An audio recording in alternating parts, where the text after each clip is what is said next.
Buenos días a todos, gracias por acompañarnos en esta nueva sesión. Hoy continuamos nuestro tema de religiosidad y espiritualidad. En mi pensar, luz y claridad. En mi sentir, no hay vanidad.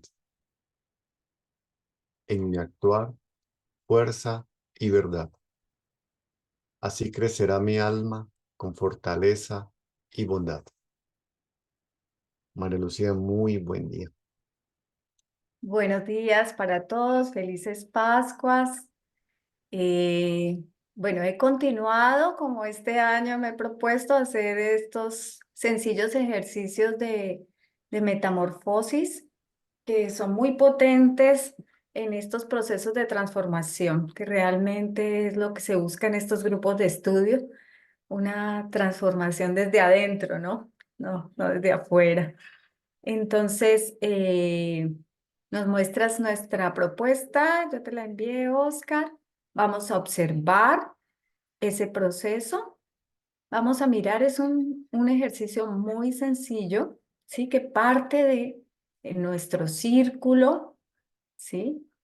Y que requiere, sobre todo para este círculo, estar muy presentes, muy en nuestro centro. Y vamos observando cómo va entrando una fuerza, ¿sí? Una fuerza que va transformando esta forma, una fuerza superior, y esta forma se va transformando poco a poco.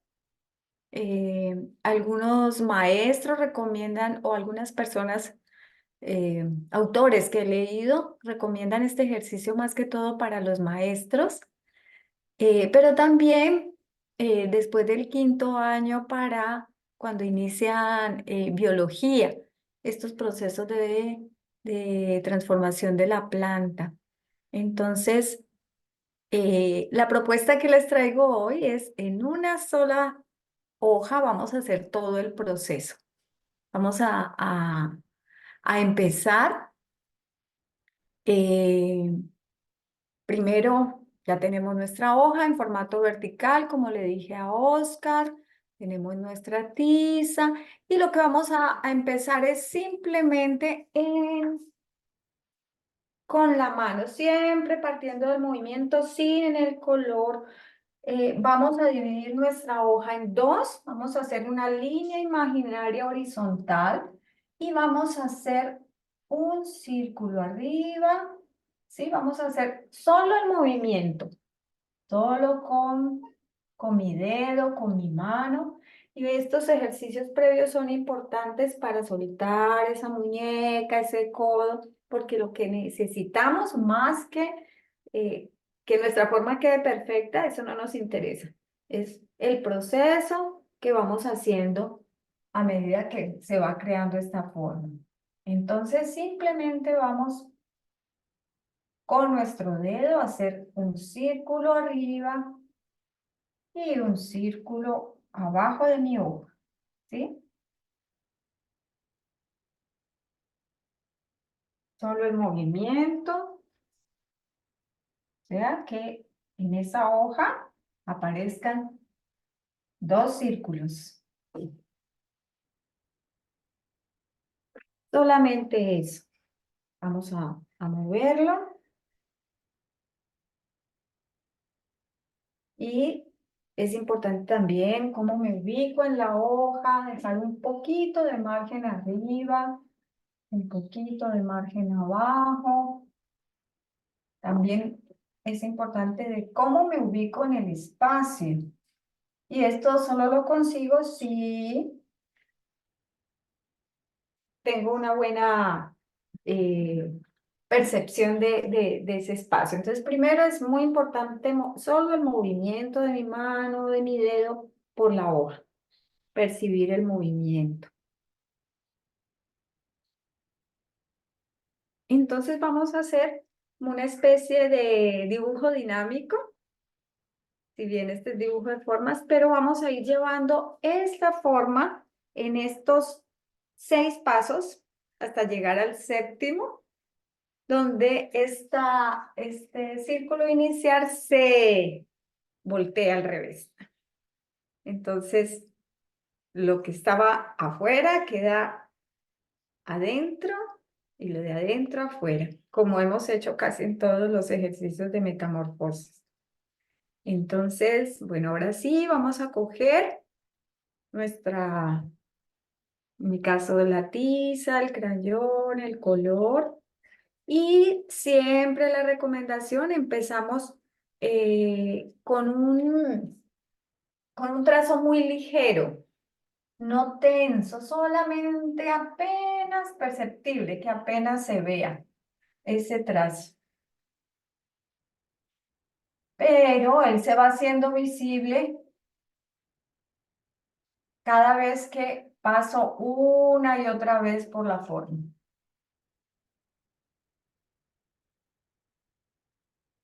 No es bueno hacer un trazo tenso, ¿sí? Y visible, no, es apenas visible. Sobre ese trazo que hice solo con el dedo, me puedo mover hacia un lado, hacia el otro, como sienta yo.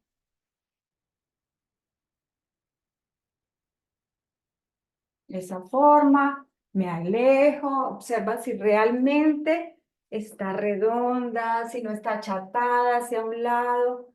Tendemos normalmente en el círculo volverlo un poquito recto en algunos lados, entonces observar que realmente sea una forma redonda por todo lado.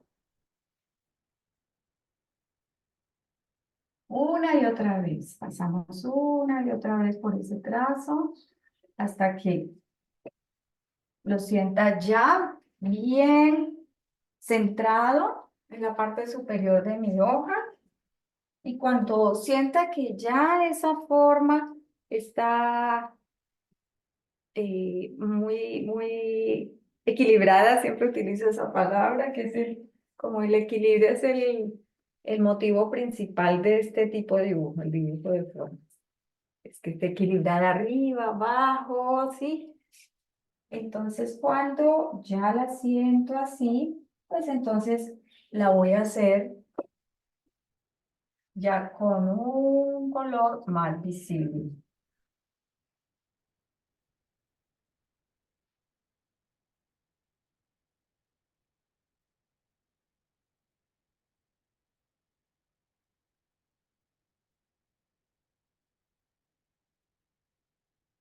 Y es importante quedarme en esta forma, repetirla, no, no, a mí me sirve sobre todo este tipo de dibujo para superar un poco mi tendencia a la prisa, hacer las cosas rápido. Poderme quedar en una forma para mí ya es un regalo.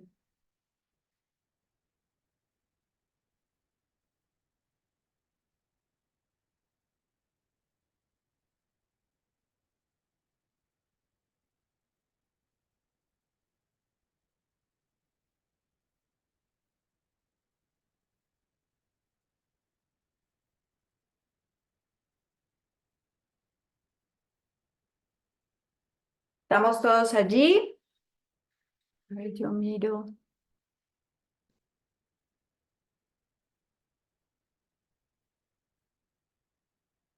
Muy bien. Entonces, a partir de esta primera forma, de este primer círculo, me voy a empezar a mover.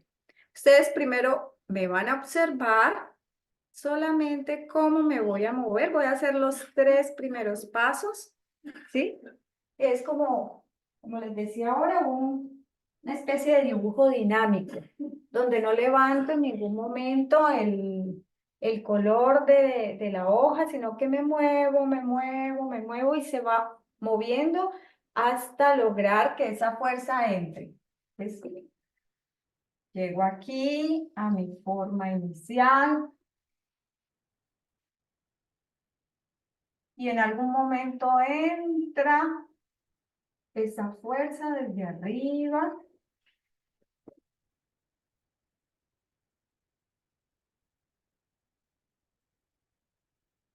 Trato de que sea bien en el centro.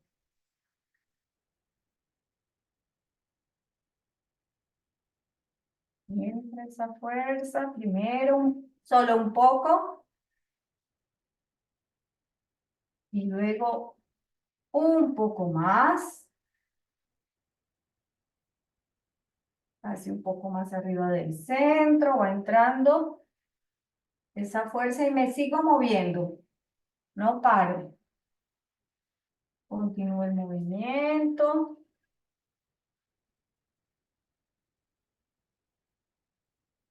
Una y otra vez hasta hacerla más visible y por último entra esa, esa fuerza con más ímpetu. Bueno, no sé si está visible a la cámara, logran ver el trazo porque estoy utilizando una tiza muy clara. ¿Sí la logran ver? Sí, sí se percibe. Bueno, entonces voy a hacerla de nuevo para que ustedes ya con esta tiza más visible. Y esto es lo que van a hacer. Primero partiendo de ese círculo inicial, entra esa fuerza del medio,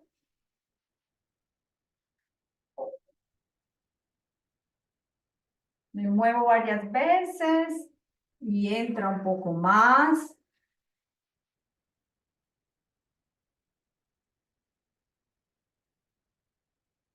Y cada vez que paso, miro, está bien redondeada. Y por último, entra llevando la forma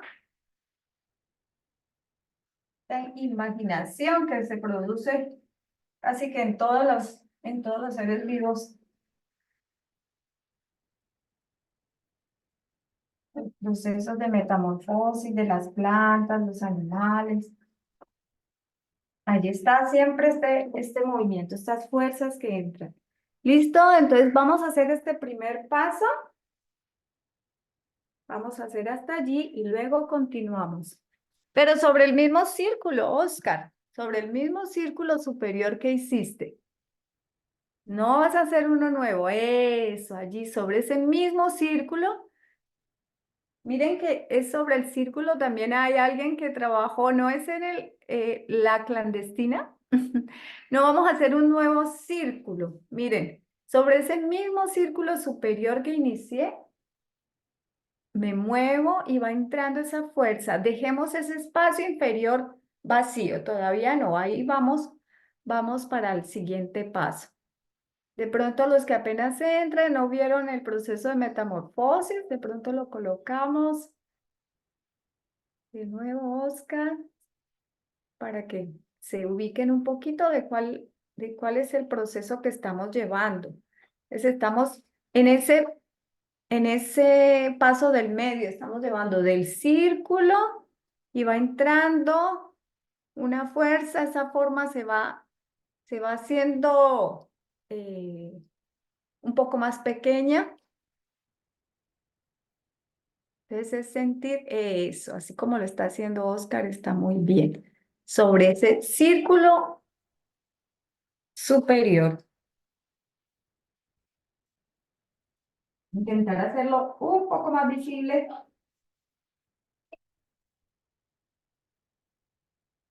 Importante que no se mueva mucho el papel, si lo pueden fijar. En el caso mío me toca sostener la pizarra. O los que ya logran, que tienen un tiempo haciendo dibujo de formas, pues también lo pueden hacer sin fijarlo, pero tratar de no moverlo mucho.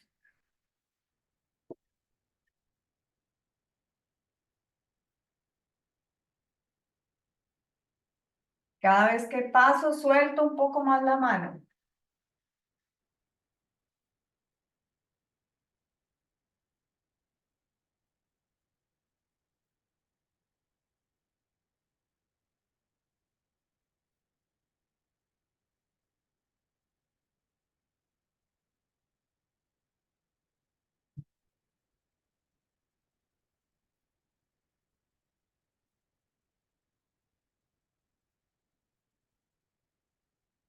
Bueno, listo.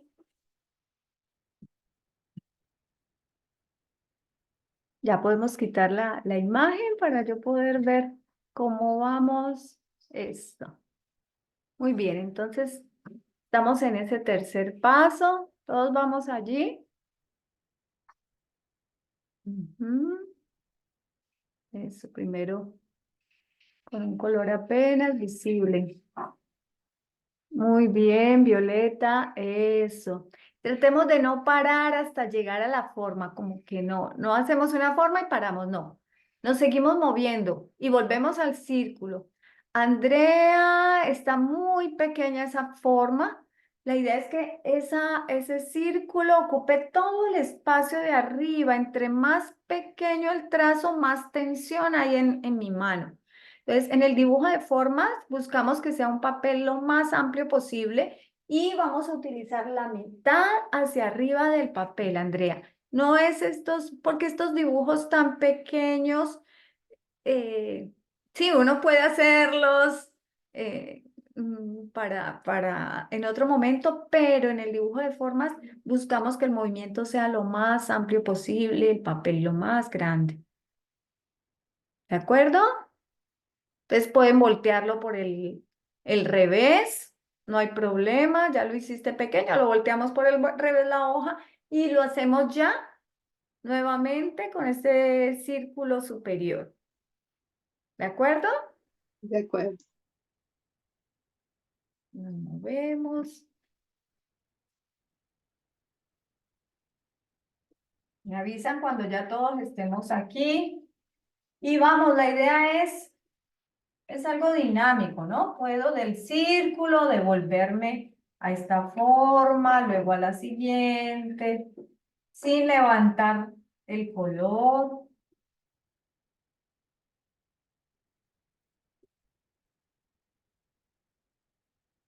como percibir esa fuerza que entra en el movimiento. Y vuelvo y repito, al principio apenas visible el trazo, él se hace visible solo con la repetición. Ujú. Muy bien, Oscar, ya se está haciendo visible esa forma. Muy bien.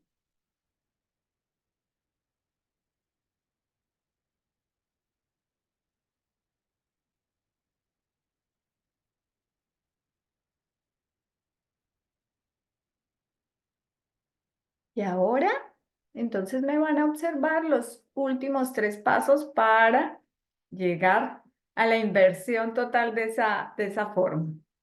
Entonces, estamos aquí.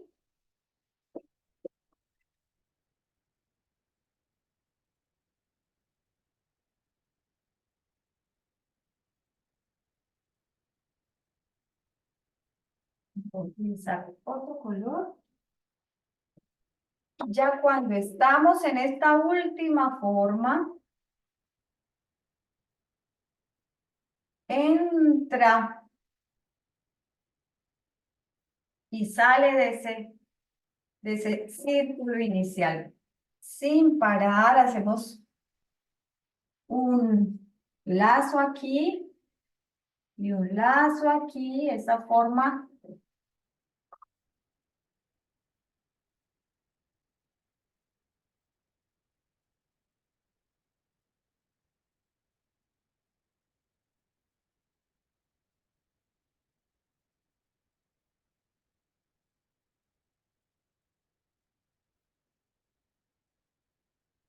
Me quedo un poquito en esta.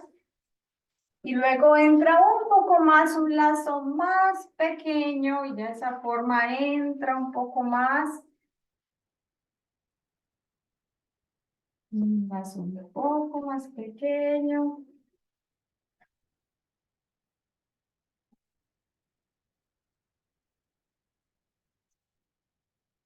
Y finalmente, cuando ya siento y ya debo entrar a esta nueva forma, este nuevo círculo. Ya sale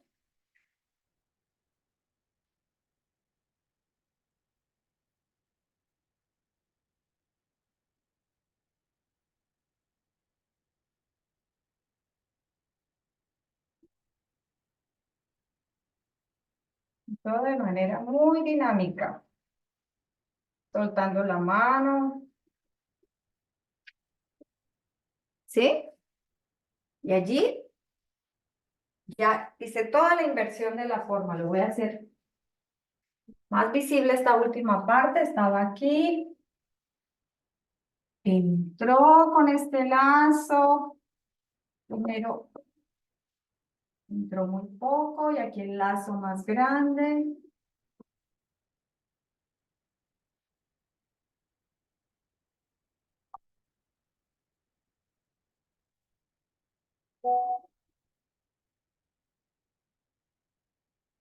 Es como esa fuerza que entra.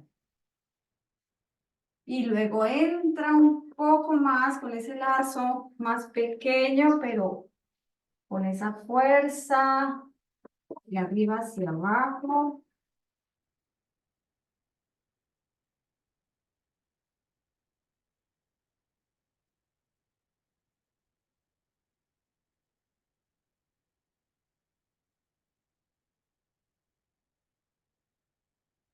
Me está acabando la luz, me toca parar.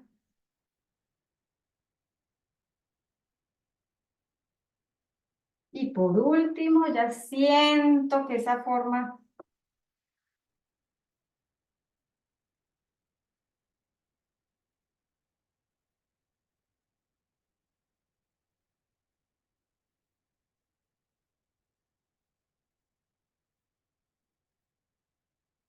la hago cada vez más visible.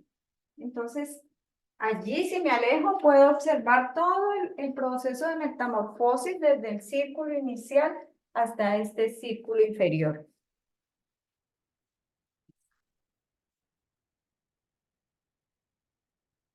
Muy bien, muy bien. Ese es el movimiento. Estás haciendo con colores, ¿cierto? Bueno, trabajar con colores que sean blandos, que no sean de punta tan dura. A ver, muy bien. Violeta, veo solo la parte superior. Y más que copiar la forma, muy bien, no importa que ese círculo inferior sea más grande, es el movimiento, es la fuerza de esa transformación que se va logrando.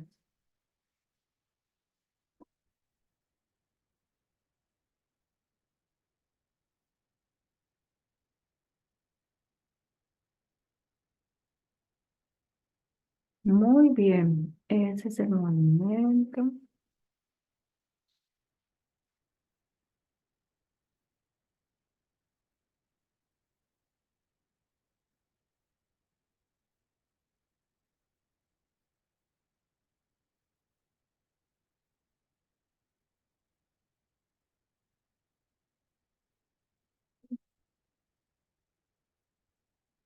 Ujú.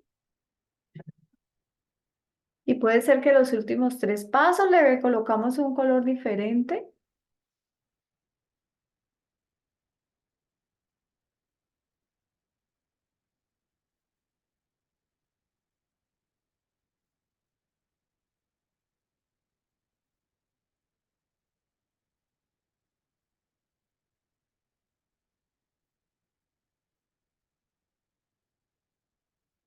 ¿Qué más quiere mostrar? ¿Cómo va ese proceso? A ver, Graciela.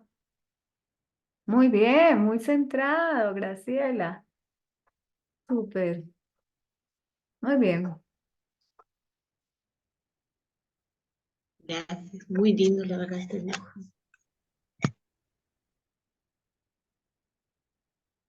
¿Alguien más quiere compartir cómo fue esta metamorfosis?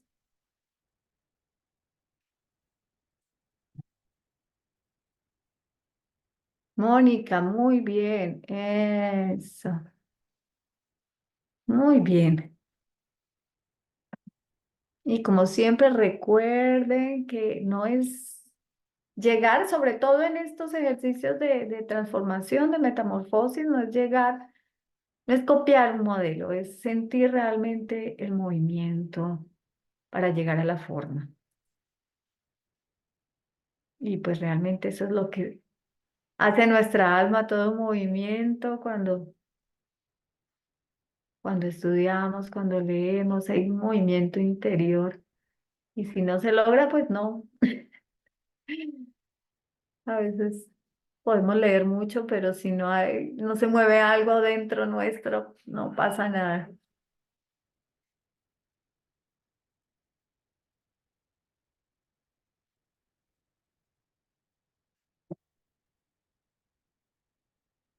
Bueno, ¿alguien quiere compartir cómo fue la experiencia, los que lograron hacerla? Qué hermoso ejercicio, María Lucía, gracias, porque es muy gráfico de esos procesos internos, ¿no? Como que a veces uno está metido en una situación en una que cuesta como ese poder salirse y permitir que esas fuerzas penetren en nosotros y provoquen esa transformación y uno luego puede salir, tomar distancia de eso y mirar y se transforma en algo diferente, en algo independiente, o sea, la verdad que bellísimo, me encantó, gracias. Gracias, Mónica.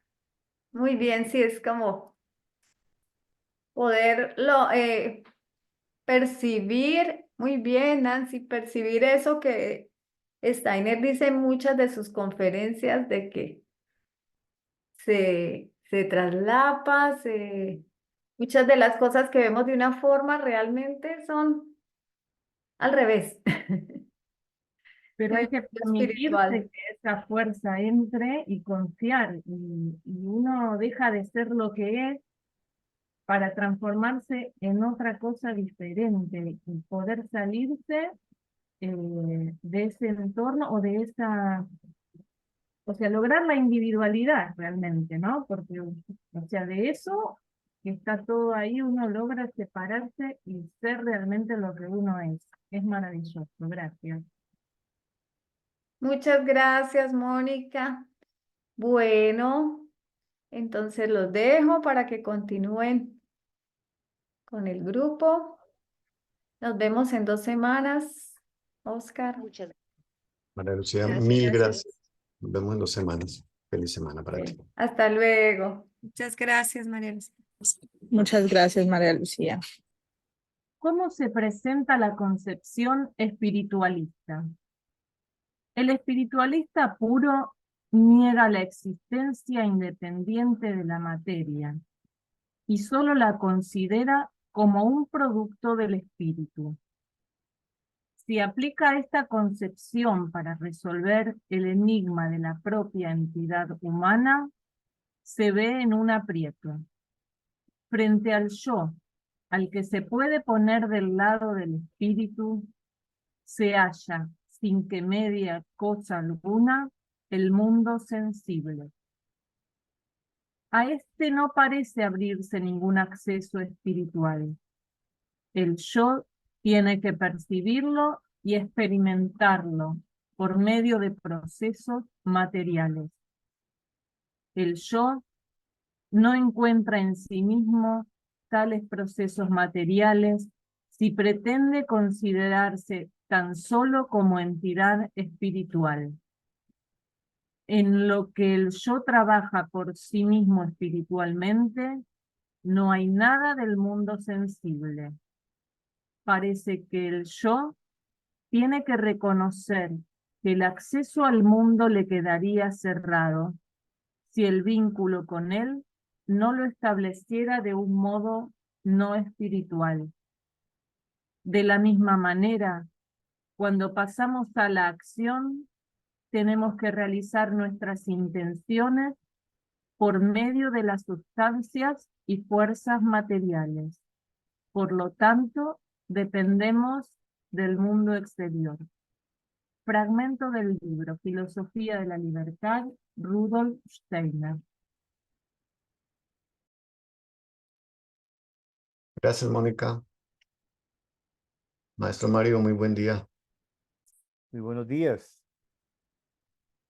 Bueno, comencemos con la retrospectiva. Bueno, lo que recuerdo como síntesis,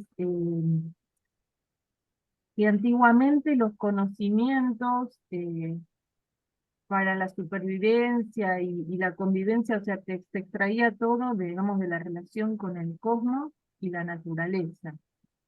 Eh, Esa era como la idea que, digamos, que la relación era muy íntima con el cosmos y de ahí, digamos, surgía todo, a diferencia de lo que es ahora como esta concepción más materialista del mundo, ¿no? Hablamos de los druidas, de cómo eh, esa relación entre la luz, el sol, la sombra, cómo ellos iban en esta conexión con los dioses, llegando a ciertos conocimientos y bueno, y lo que era también la relación con los otros.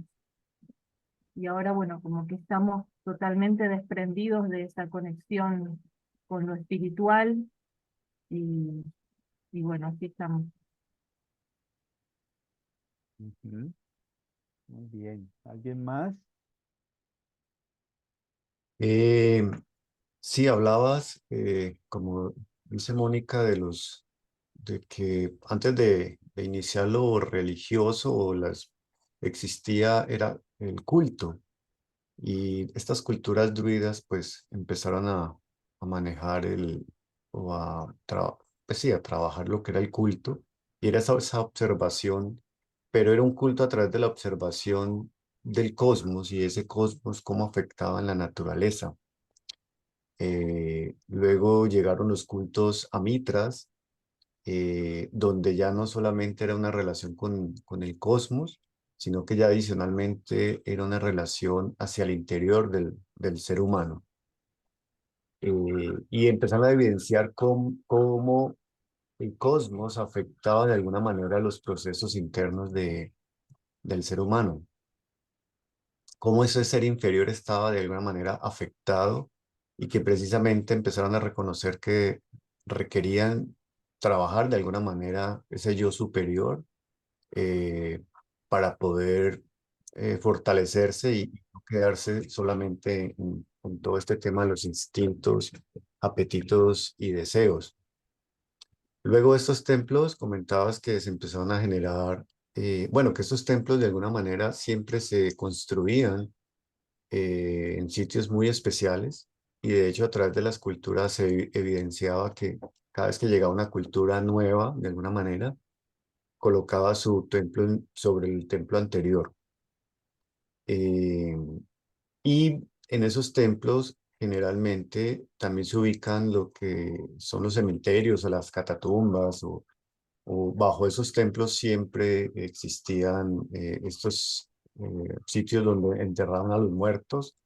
Y comentabas que Steiner hablaba que precisamente pues esta entidad anímico-espiritual de alguna manera trabajaba sobre estos cuerpos físicos, eh, y cuando ellos morían se generaba como un vapor muy especial que permitía de alguna manera conectar nuevamente con el mundo espiritual a los sacerdotes o a los que estaban guiando estos procesos.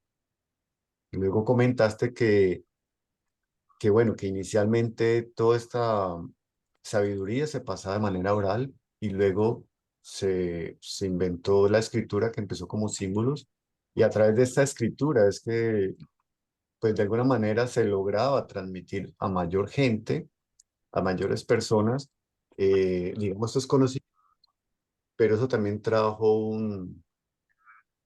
eh, como algo negativo, ¿no? Pues no negativo, pero y era que se empezó a intelectualizar la sabiduría, ¿no?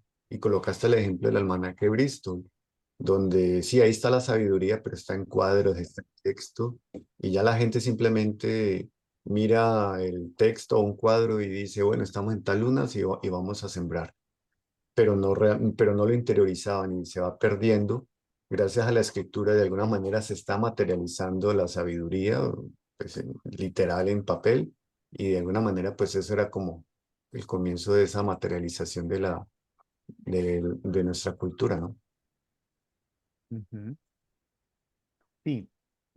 Y, Muy bien, y muchas gracias. perdón, Mario, había una Sí, cosa interesante que tú lo mencionaste, de que también de estos rituales nacían las leyendas nórdicas. A través de estos cultos también podíamos ver cómo se manifestaba de alguna manera también. Hay una manifestación espiritual en el culto, ¿no? Y que se podía ver esto, por ejemplo, en las iglesias.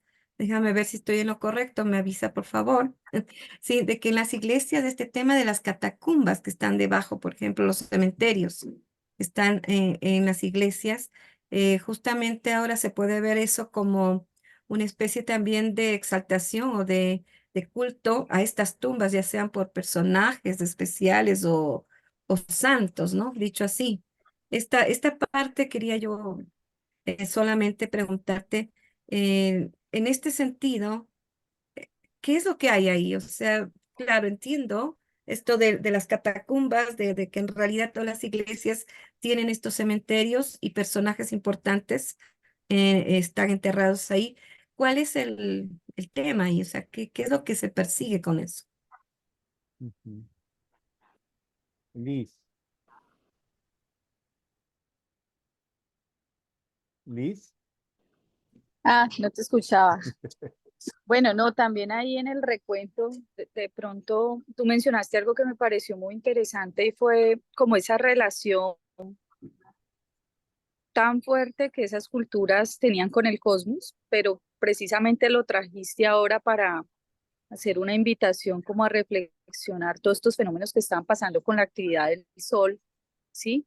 Esa particularidad que he estado teniendo en estos últimos meses, en estos últimos tiempos, y decías, bueno, si los druidas estuvieran aquí, seguramente dirían que algo está pasando allá con los dioses eh, que habitan ese astro, ¿no? Y también nos invitaste como a pensar en esos fenómenos recientes que se han dado de eclipses y cómo esos eclipses se han dado, ¿no? Que son eclipses sobre todo de penumbra, Ujú. ¿sí? Trajeron Sí, grandes periodos de penumbra. Eso era lo que quería como traer de la charla pasada, además de lo que han dicho los compañeros. sí. Bueno, lo importante ahora es como hacer ese recuento de esa relación de cómo aparece esta, digamos, esta actividad humana en relación con el cosmos y con la naturaleza. O sea, el hombre entre más mal llamado primitivo, ¿sí? Digo mal llamado primitivo porque a veces pensamos que los primitivos no eran sabios, no tenían cultura, eran retrógrados con respecto a nosotros. Em, pero también primitivo apela a lo primario, ¿sí? Hoy en día tiene una connotación peyorativa de menos, de minus, pero realmente primitivo apela a algo primario. Entonces, estas culturas primitivas, primarias, tenían una estrecha relación con la naturaleza y con el cosmos. Y esa relación se va dando en los seres humanos en la medida en que el ser humano digamos, como individualidad en el mundo, comienza a alejarse del mundo espiritual y a relacionarse con la tierra. Pero ellos ven que esto que existe en la tierra, todo esto que tenemos como naturaleza en general, no está sin esas, llamaríamos hoy en día, esas fuerzas o seres cósmicos que están detrás de esa naturaleza. Y de ahí surge justamente esta actividad de poder revincularse nuevamente con esa naturaleza y surgen estos que tienen, digamos, cada vez menos, pero quedan, digamos, son cada vez menos los seres humanos que pueden tener esa capacidad de vincularse eh, con esta capacidad perceptiva sobre estas fuerzas de la naturaleza. Y ahí es donde desarrollan estos cultos. Entonces el culto surge como esa actividad donde estos seres que se comienzan a especializar, porque hay que tener en cuenta de que anteriormente, entre más primitivos, era mucho mayor el número de personas que tenían este vínculo con el mundo espiritual, con los seres, con las fuerzas cósmicas, como queramos llamarles, y con la naturaleza. Ellos veían que la naturaleza era el producto de esta accionar del cosmos, bien llamado como fuerzas cósmicas o como seres espirituales. Podemos utilizar los dos conceptos con el cual nos sintamos más cómodos. Ellos veían esta relación, pero cada vez la gente va perdiendo, la humanidad va perdiendo esta capacidad y van quedando unos que se especializan en esta percepción extrasensorial. Y ellos son entonces los que van a transmitir estos misterios, se comienza a convertir en misterios porque es como, queda como oculto, queda detrás de una cortina. En la medida en que perdemos la capacidad extrasensorial, ese mundo que es extrasensorial no desaparece, queda con un velo. Es como si una cortina se nos colocara delante. Ahora, sabemos que hay cortinas transparentes y cortinas muy densas, ¿sí? Entonces, así esa experiencia van teniendo los seres humanos, unos que van teniendo cortinas muy densas, donde ya esos misterios, eso que está detrás del velo, no lo pueden percibir, y unos que tienen cortinas transparentes, digámoslo así, que pueden todavía ver, y algunos más atrevidos abren la cortina y miran. Más o menos es como la imagen, ¿cierto? Y estas personas, y ahí es cuando vienen, aprovecho para decir que ahí es cuando viene la primera división del trabajo, porque esto eran culturas totalmente agrícolas y ganaderas.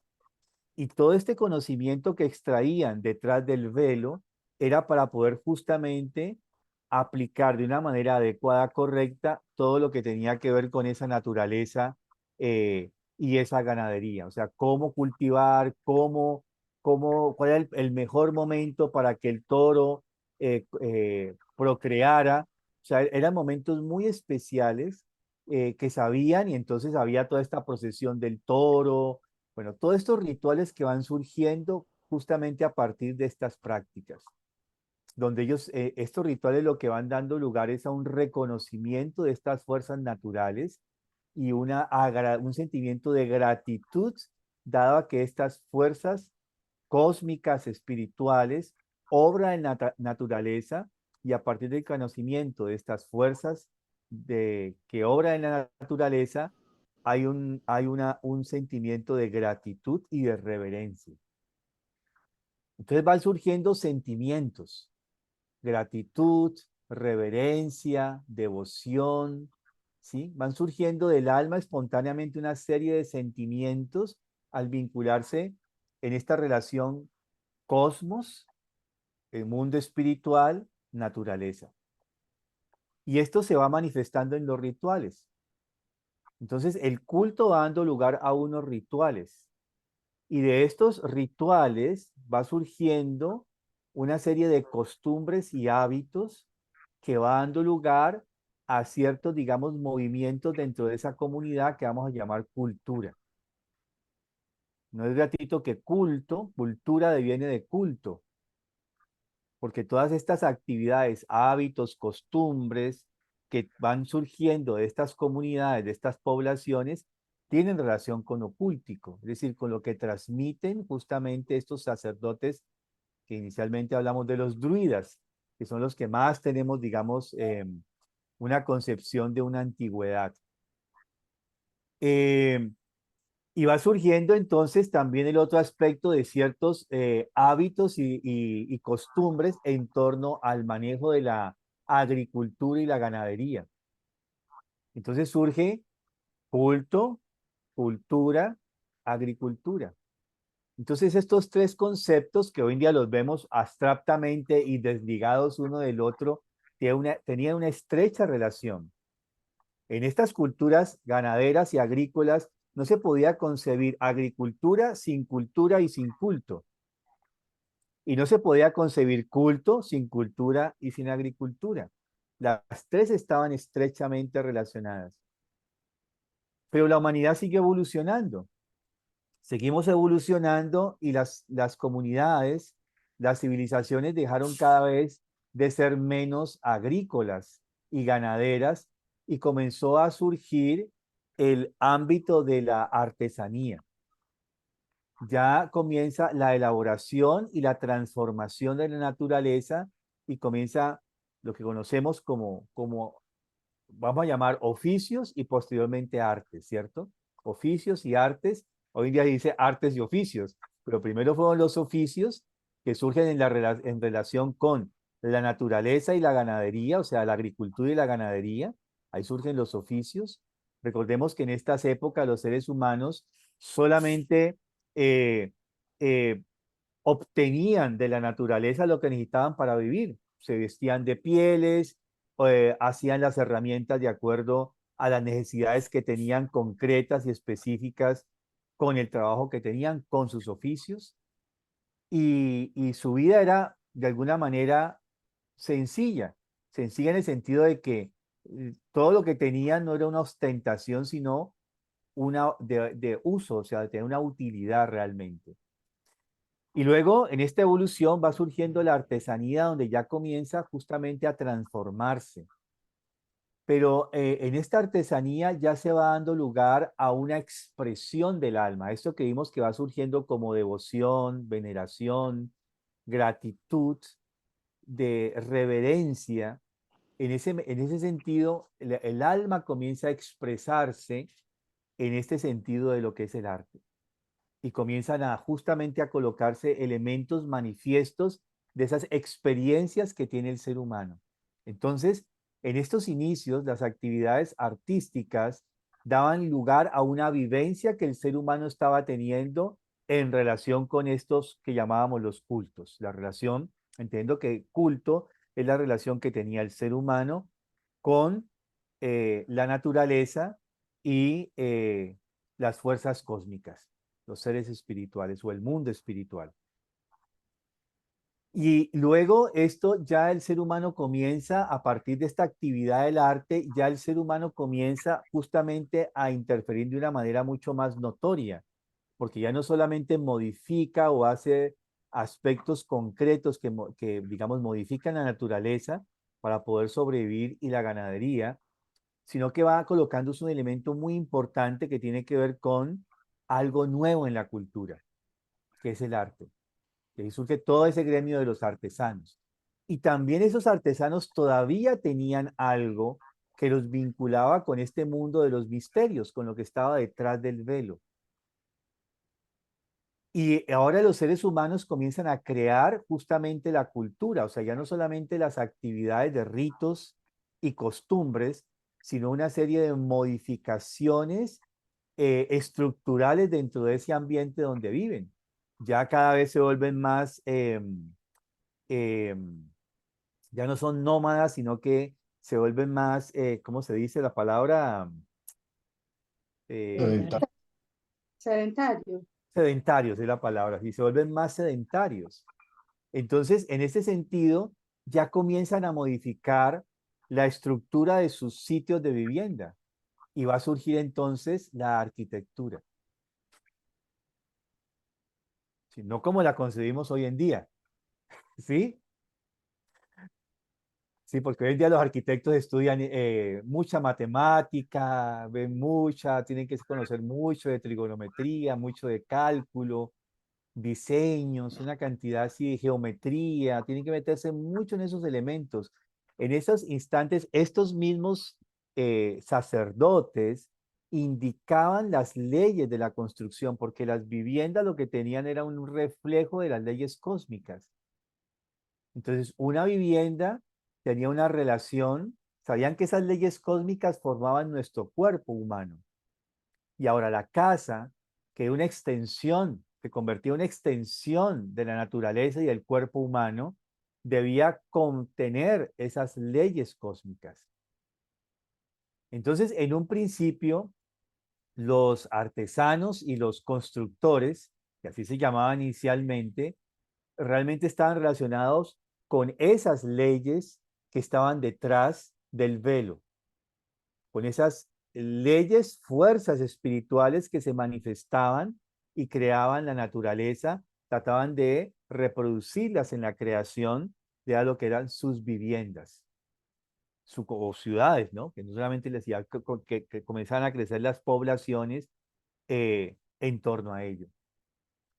Y poco a poco ese velo, esa cortina se va volviendo más densa, cada vez menos, inclusive estos que se especializaron para poder ver detrás del velo, o sea, que podían desarrollar cada vez esta relación más clara con detrás, lo que había detrás de la cortina del velo, van perdiendo esta capacidad y justamente es donde va haciendo ese tránsito en lo que ahora contamos en la retrospectiva, va apareciendo lo escritural.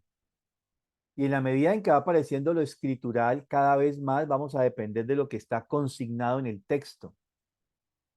O sea, que estos que veían detrás del velo lo contaban oralmente y ahora no solamente era una transmisión oral, sino que ahora se vuelve escritural. Y en la medida en que nos vamos adentrando más en esa relación cada vez más estrecha con la naturaleza, y desarrollar capacidades que nos permitan relacionarnos y conquistar cada vez más esa naturaleza con ciertas facultades que no tenían estos hombres primitivos, bien llamados primitivos, eh, se comienzan a consignar y comienzan a aparecer lo que llamamos las disciplinas científicas. A través de la escrituración comienzan a aparecer las disciplinas científicas. Entonces comienza a aparecer la astronomía, comienza a aparecer la matemática, comienza a aparecer la ingeniería, todos estos conceptos que tenemos hoy en día, ya no como conceptos, sino como disciplinas científicas. Y en esa medida en que nos relacionamos más con las disciplinas científicas, ese velo se va colocando más espeso. Entonces, hoy en día tenemos inclusive, surge este gremio y una de las tantas escuelas esotéricas antiguas que son justamente un remanente de esto que hacían los druidas, son los masones. Y conocemos que de los masones hay muchos símbolos que tienen que ver con la construcción, con estas leyes de la construcción. Pero, ¿cuántos saben qué significan esos símbolos? Ya veíamos cómo en el sagrario, ¿sí? Los que se han detenido a mirar el sagrario, de vez en cuando lo sacan, ¿cierto? Y lo exponen, el sagrario. Vemos que él es una especie de sol que representa la hostia, está el sol, y debajo del sol, como, ¿no? Que representa la hostia, hay una luna. Y eso es un símbolo, que hoy en día lo vemos y no nos dice nada. Ni siquiera, a veces, ni siquiera detectamos que es un sol soportado sobre una luna. A veces ni siquiera está el sagrario y no vemos que hay una luna debajo y arriba un sol. No, no lo vemos, teniéndolo ahí al frente. No sé si les ha pasado, pero yo tuve que detenerme mucho cuando me dijeron es que hay un sol y una luna, tuve que, ay, sí, ahí hay un sol y una luna. Sí, es decir, uno no lo ve de entrada. Y si uno lo ve, uno dice, bueno, un sol y una luna, ok, pero ¿qué significa ese símbolo? ¿De dónde sale justamente del culto católico de la misa con el sagrario? Bueno, también los ortodoxos que tienen el culto de la misa, ¿de dónde sale justamente esto? De remanentes de estas culturas primigenias. ¿Sí? Entonces van quedando una cantidad de símbolos. Hoy en día nos queda, por un lado, el almanaque de Bristol, pero también nos queda los textos sagrados. Y hoy en día, normalmente cuando nos contraargumentan, tenemos que sacar el texto sagrado y decir, aquí está el texto sagrado, ¿no? Aquí está. Palabra de Dios, palabra de Yahvé, palabra de Alá, que aquí está. ¿Sí? No hay una relación ya de conexión con eso que está detrás del velo. Entonces hemos llegado a una relación abstracta, justamente, ¿no? Una relación abstracta con ese mundo espiritual.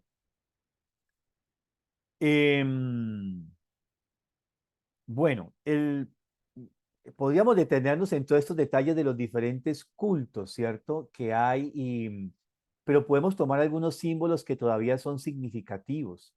Em, Son cerca, yo estuve mirando cómo es en la actualidad, porque posteriormente del culto va a surgir la religión o las religiones. Vamos a entrar un poquito en ello. Pero estuve actualizando datos y resulta de que se dice que son 5 o 7 religiones más importantes hoy en día en el mundo actual. Y los datos actuales son 2.400.000 de cristianos. 2.4 billones de cristianos, perdón.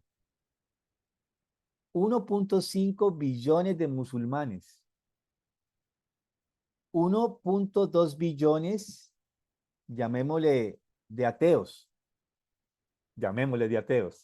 Vamos a editar eso dentro de 8 días un poquito más, ¿cierto? 1.2 billones de hinduistas. 535 millones de budistas, 475 que los podríamos resumir en grupos o religiones étnicas, y 407 millones de taoístas y confucionistas. Esos son los grandes grupos religiosos que tendríamos hoy en día. El resto están reunidos en pequeños grupos, bien sean tribales, por ejemplo en África hay todavía muchos de estas rituales ocultos o religiones todavía muy tribales. Cada tribu tiene su propia conexión. Pero en últimas, lo que tenemos como grandes cultos o ritos religiosos hoy en día es la suma de ritos africanos y asiáticos, es decir, persas y egipcios. Todos los cultos, inclusive los cristianos, llámese católicos, ortodoxos o evangélicos protestantes, en sus rituales han tenido una especie de condensación de esos rituales. En algún momento de la historia de la humanidad se comenzaron a hacer una relación de esos cultos. Y por eso hay una cantidad de simbolismos que no nos dicen nada. Nosotros acabamos de pasar la Semana Santa. Y la Semana Santa justamente tiene una cantidad de simbolismos que uno igual los puede estar percibiendo en una serie de rituales que se hacen durante la Semana Santa, pero no nos dicen nada, en principio, porque ya son señales o símbolos que no tienen un componente explicativo. Por ejemplo, tenemos el altar.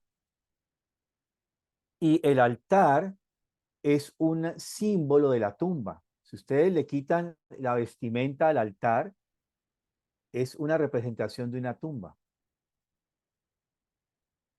Y recuerdan que estuvimos viendo hace 8 días de cómo las culturas primigenias, ellas tenían a través de estos, justamente esta pregunta que hizo Patty, de estos cementerios, lo que se ha descubierto es que debajo de los dolmens o de los templos druidas hay cementerios.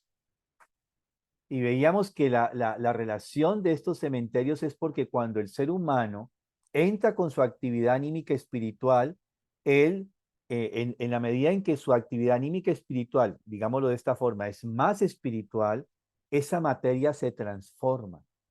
El ser humano transespiritualiza su materia orgánica. Y estos restos, estos desechos que quedan nuestros después de la muerte, están transformados, transespiritualizados. Y esa sustancia emana una especie, digámoslo, como de vaho, para tener una imagen, ¿sí?, que permitía que estos sacerdotes druidas o todos los sacerdotes pudiesen utilizar esa atmósfera para poder justamente penetrar detrás del velo y comunicarse con los primeros seres que encontramos en el mundo espiritual, que son los difuntos. De para allá son 9 jerarquías y 31 cielos por lo menos. O sea que la evolución de un sacerdote dependía de su capacidad de poder relacionarse con las jerarquías, o sea, hasta dónde podía llegar en las jerarquías y hasta cuántos cielos podía él penetrar. Se habla de cielos, ¿no? No el cielo, sino que vemos que en todas las oraciones se dice, inclusive en el Padre nuestro que estás en los cielos. Y justamente si vamos a las religiones antiguas, que vamos a mirar un poco más eso dentro de 8 días, como las hindúes, ellos consideraban que no era un cielo, sino muchos cielos. Que la capacidad espiritual de un sacerdote dependía hasta dónde él podía realmente penetrar en esos cielos. Entonces, esto que era justamente la relación de los sarcófagos, de las tumbas, se va a convertir en el catolicismo o en el cristianismo en general, porque también en los cultos evangélicos o protestantes está el altar. Ellos ofician sobre un altar, aunque no hagan un ritual literal, porque muchos de los evangélicos y los protestantes hoy en día tienen rituales muy abstractos, muy intelectuales, lo hacen sobre un altar. Ahí está el altar. Querámoslo o no, está el altar. Hay una religión que uno diga, aunque diga que no está la religión satánica, ellos también ofician sobre un altar. ¿Sí? Es decir, tenemos un altar. Y los ateos, pues, lo hacemos sobre el escritorio, que simboliza un altar también de alguna manera. ¿Sí? O sea, tenemos algo que nos permite justamente sustentar nuestra actividad. ¿Sí? Y justamente cuando entramos en el misterio del Gólgota, vemos que justamente el Cristo, eh, él va a ser crucificado en este monte que se llama el Gólgota. Y, y, y justamente allí hay unas leyendas muy antiguas que dice que justamente durante el proceso, o sea, fueron 3 días entre su crucifixión, muerte y resurrección, fueron 3 días en que la tierra estuvo temblando constantemente. O sea, una sucesión de réplica, llamarían hoy en día los geólogos, de ese temblor que hubo cuando el Cristo muere, dice, el tiembla, se rasga el velo del altar, justamente esa es la imagen que dan, y se rasga justamente ese Gólgota, vuelve y se raja, vuelve y se abre, es una grieta que hay allí. Y justamente si consideramos algo como símbolo, el Cristo es crucificado en un punto que para la humanidad antigua era el centro de la tierra. El Cristo es crucificado en el centro de la tierra, donde dicen las leyendas antiguas que yace el cuerpo del Adán primigenio, el primer ser humano que fallece como ser humano. Ahí en esa grieta fue sepultado ese Adán primigenio y esa grieta se cierra. Cuando sucede el fenómeno del Gólgota, o sea, la muerte del Cristo, la su crucifixión y muerte, eso a través de los temblores vuelve y se abre la grieta. Eso también lo podemos considerar no solamente como un fenómeno, un relato, un fenómeno de que habla este relato, pero símbolo de qué es. Y luego se dice que durante ese viernes al amanecer del domingo, él desciende ad inferos. Eso está descrito en uno de los evangelios apócrifos, no recuerdo de cuál es el que habla de eso que sucede ad inferos. Él desciende se dice el infierno, ¿no? Ad inferos, al inferior de la tierra. O sea, se abre la grieta y él entra. ¿Sí? Es así, así reza en los textos antiguos, en varios de estos, em, evangelios apócrifos, porque en los que tenemos, en los 4, en los sinópticos y 3 sinópticos y en el de Juan, pues hay una relación que desciende al infierno, o sea, desciende abajo, pero ahí no se dice nada más, ¿no? Solamente está descrito esto. Pero, ¿qué sucede allí? ¿Qué sucede en esa tumba? Porque él está en este monte donde es crucificado, es tomado su cuerpo y luego colocado en el siguiente monte donde es ahora sepultado, colocado en esta gruta, porque eso eran estas tumbas en esa época. Y hay una cantidad de simbolismos, pero justamente vemos que vuelve y resurge el altar como tumba. Entonces viene el primer simbolismo, tumba. El altar es un simbolismo de la tumba que está refiriéndose en el caso del cristianismo justamente a este momento de la muerte del Cristo, de todo ese proceso que hay brevemente descrito. Dentro de 8 días penetro un poco más en ello, ¿sí? Pero es como en ese aspecto de lo que ¿Por qué la tumba vuelve a reaparecer? No solamente porque es un símbolo de la conexión con los difuntos. O sea, ¿y qué es lo que va a hacer Cristo abajo? Él va a rescatar estas almas que, dada su cada vez menos posibilidad, o sea, cada vez el ser humano, digámoslo de esta forma, en la medida en que se ha ido materializando, cada vez el alma y el espíritu ha tenido que penetrar más en el cuerpo físico. Y dado a que el ser humano ha penetrado cada vez más en el cuerpo físico, tiene la imposibilidad de, cuando muere, retornar a su cuerpo físico. Y por eso es donde surge el rito de la momificación de los egipcios, como un anhelo y una tarea de poder que estén esos almas que transitan, esas almas vuelvan a estar más conectadas con el cuerpo físico nuevamente. Estas almas van quedando allí porque pierden justamente esa capacidad, después de que traspasan el umbral de la muerte, de penetrar en esos cielos y conectarse con todas estas deidades o mundos o seres espirituales. Y es ahí donde el Cristo desciende y les da justamente la esperanza de volver a poder penetrar y percibir los mundos espirituales. De eso entramos dentro de 8 días un poco más, ¿sí? Entonces va a aparecer el primer símbolo, tumba, altar, y el otro símbolo tiene que ver con la cruz. Es el siguiente el elemento que está como otro símbolo dentro de los rituales actuales. Y hay un tercer elemento que tiene justamente que ver con el aspecto de la resurrección, que es, digamos, lo nuevo que surge dentro de lo que son las religiones cristianas. O sea, un cristianismo bien entendido no puede entenderse meramente como tumba, cruz, y obviamos la resurrección. Hay que tener los tres elementos importantes allí. Y por eso aparece la imagen del sagrario. O sea, aparece la imagen del sol, la luna, o sea, lo que es la transustanciación. Pero de eso vamos a entrar después. Solamente lo menciono ahora, pero vamos a entrar dentro de ese simbolismo para que tengamos una mayor claridad de qué es lo que nos está diciendo veladamente frente a nuestros ojos ante estos rituales.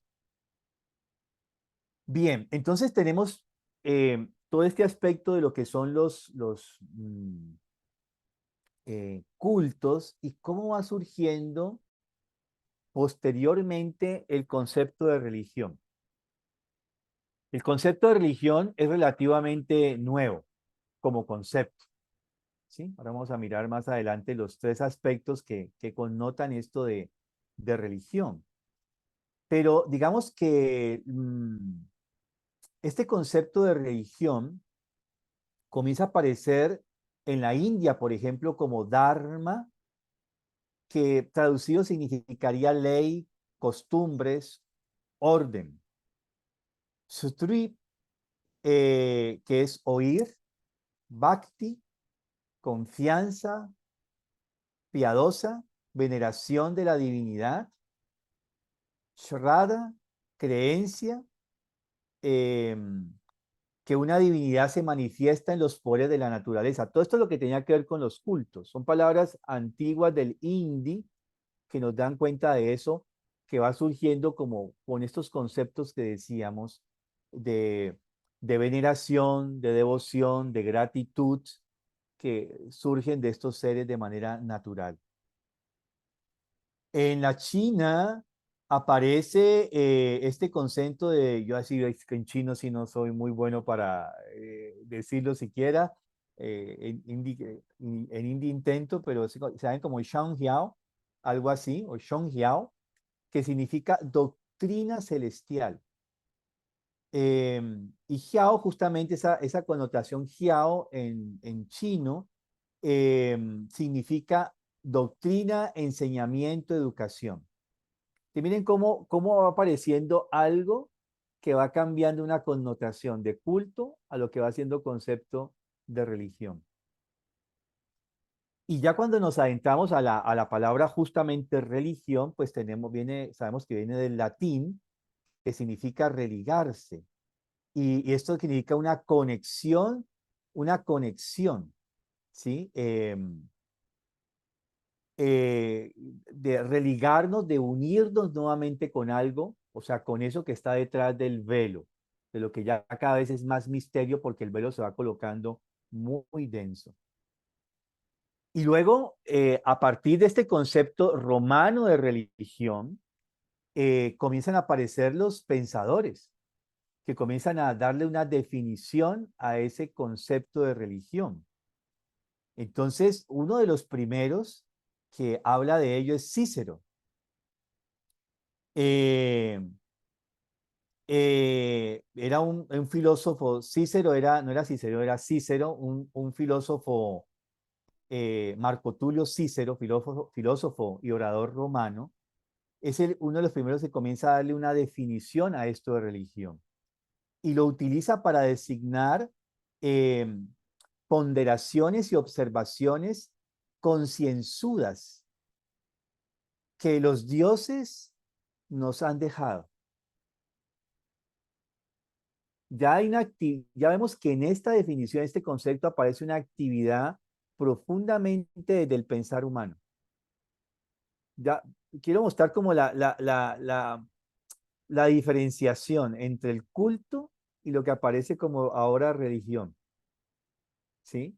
El culto tenía algo que ver más con una actividad directa del ser humano, con su voluntad, que trataba de traer esos deseos y designios del mundo espiritual para poder realmente entrar en una relación armónica con la naturaleza. Era desde la voluntad. Acá ya aparece algo que es una ponderación y observación concienzudas, conscientes. Y ya comienza a aparecer algo que connota de la percepción y del conocimiento del pensamiento humano. Recién con los romanos. Luego aparece otro también otro filósofo romano, Lactancio, y él habla de que las religiones son como, él describe el concepto como grilletes de devoción.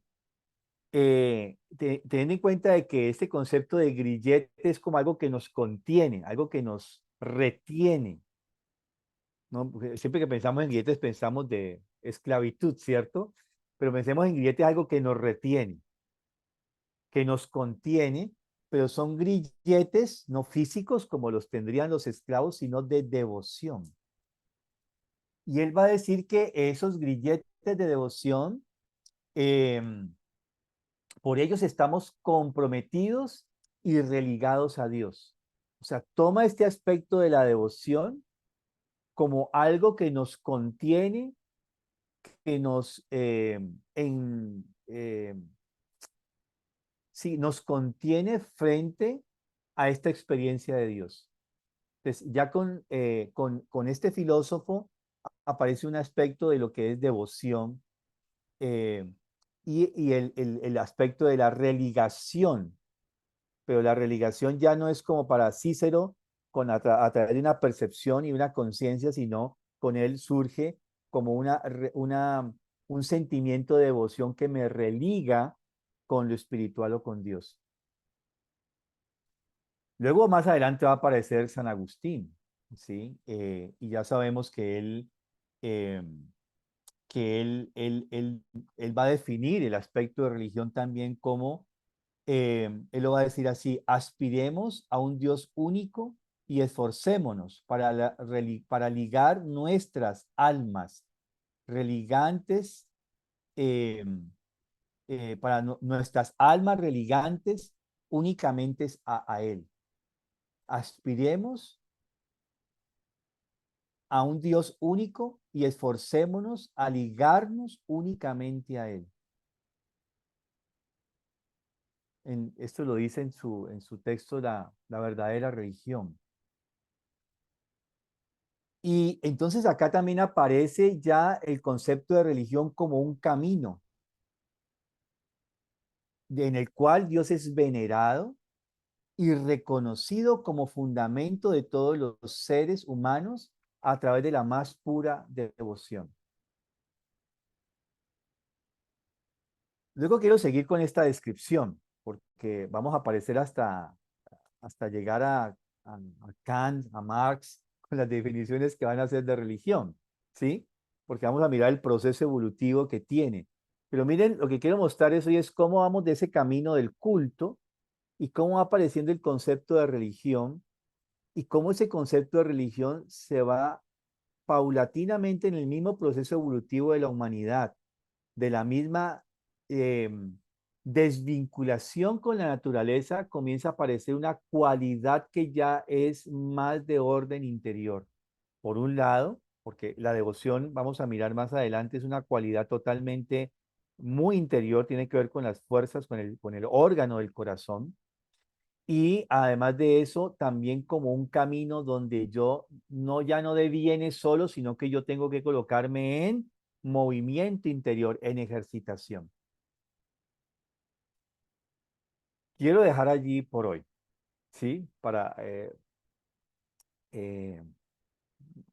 quedarnos solamente con esto, porque yo sé que es un tema muy denso y hay que ir despacio, ¿sí? Para irlo construyendo. Bueno, demos un espacio para las preguntas, inquietudes, aportes. Mario, mientras vos comentabas esto de los cementerios, de la importancia de construir ahí arriba los templos, entiendo que ahora, o sea, ¿qué sucede con estas nuevas costumbres que hay, por ejemplo, de cremar los cuerpos, donde el cuerpo físico, digamos, eh, o sea, pienso no solo en el cuerpo etérico que lleva su proceso de desprendimiento, ¿no? Sino también en toda esta cuestión de conexión desde los difuntos, el cuerpo físico hacia lo espiritual? ¿Qué pasa cuando el cuerpo se crema, digamos, y se pierde esa conexión o esta idea primigenia que tenían antiguamente de ese vago o eso que ayudaba a conectarse con el mundo espiritual? ¿Qué sucede ahora cuando tenemos esta costumbre de cremar los cuerpos?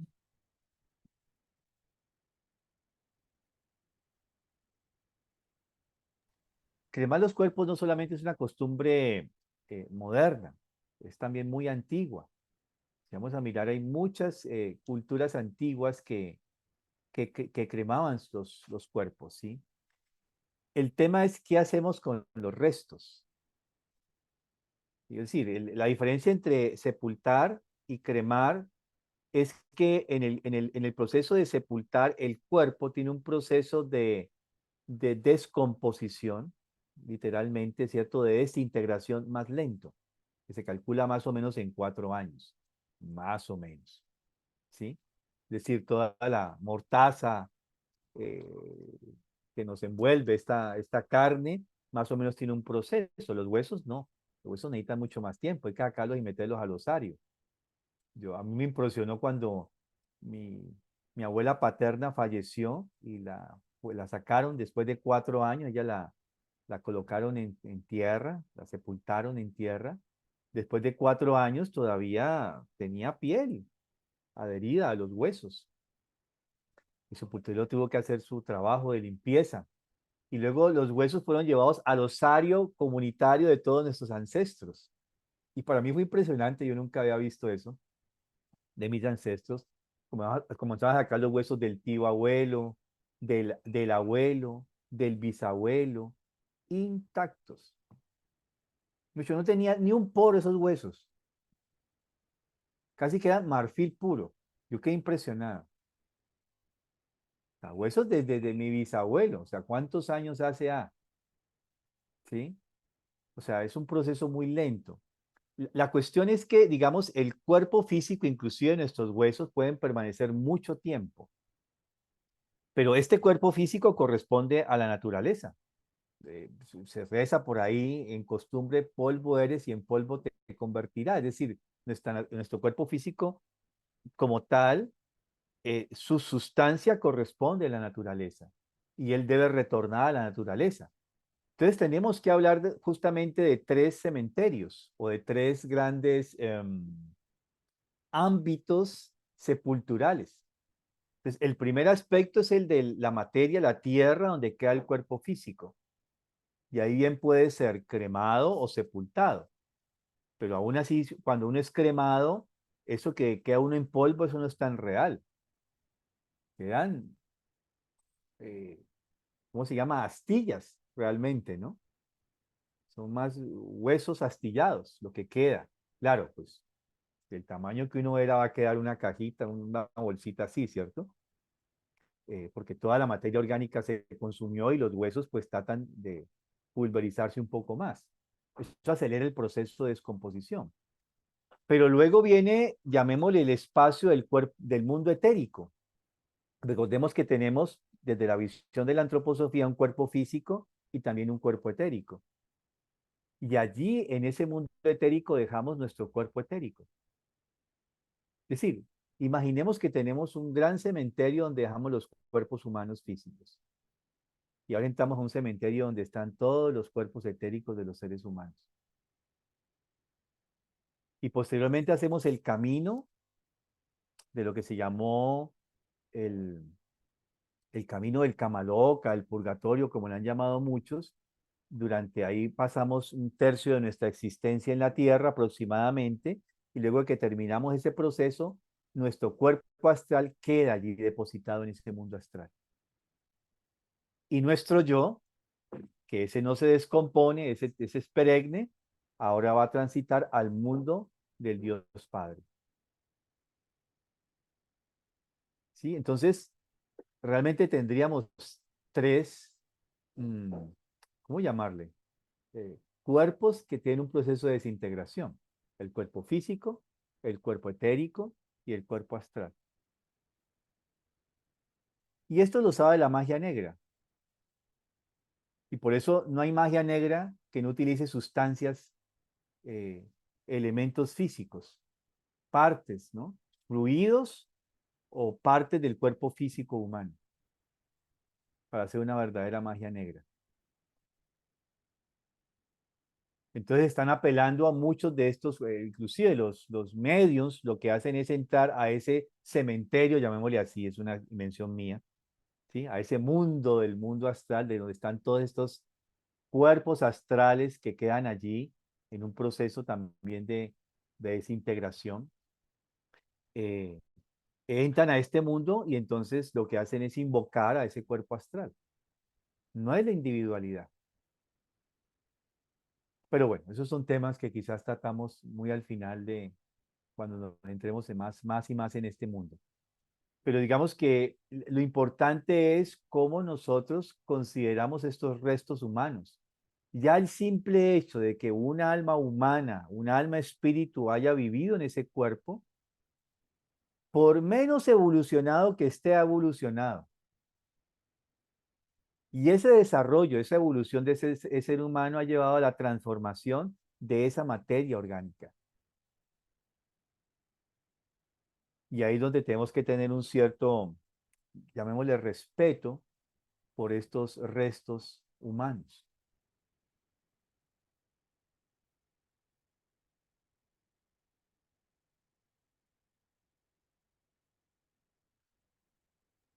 Y ahí se entiende cómo se puede decir que es esta levadura, ¿no? Para la tierra.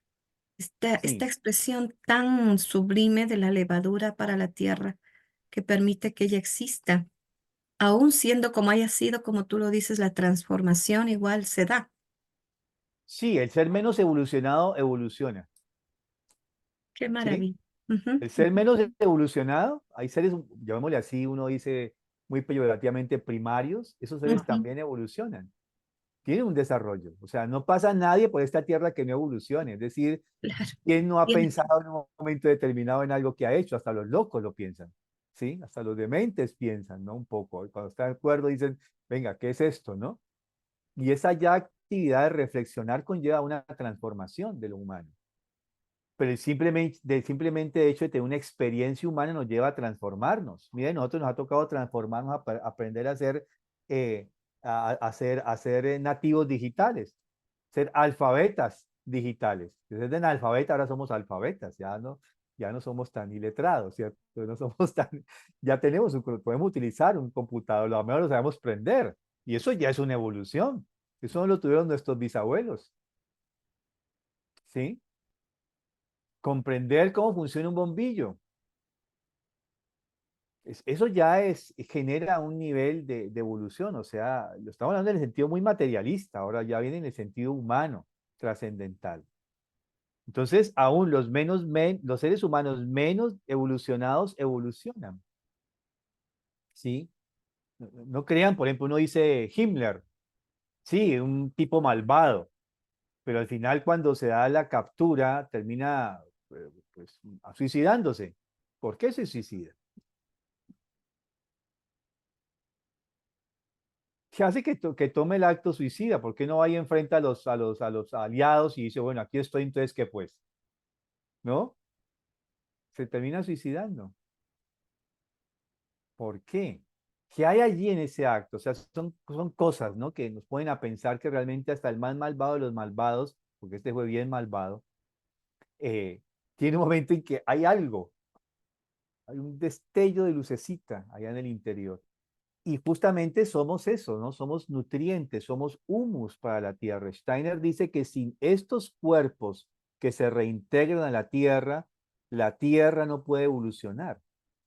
¿Recuerdan que comentábamos eso? Que no se puede concebir evolución sin vida humana, evolución de la tierra sin vida humana, y lo hace en una crítica muy fuerte a, a este Hartman, que dice, no señor, él dice que ojalá dejara de existir el ser humano para que se acabara la maldad sobre la naturaleza y la tierra siguiera evolucionando. Él dice, no, ya no hay necesidad ni siquiera de que piense qué va a pasar después. Si deja de existir el ser humano, dejará de existir la tierra. O sea, tierra, naturaleza, cosmos, están estrechamente ligadas a la naturaleza humana.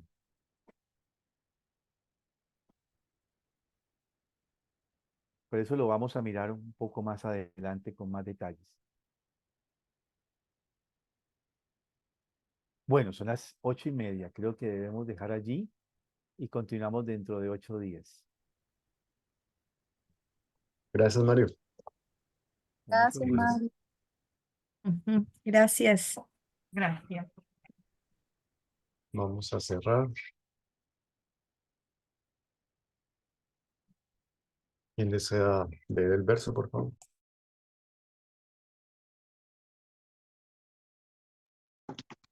En mi pensar, luz y claridad.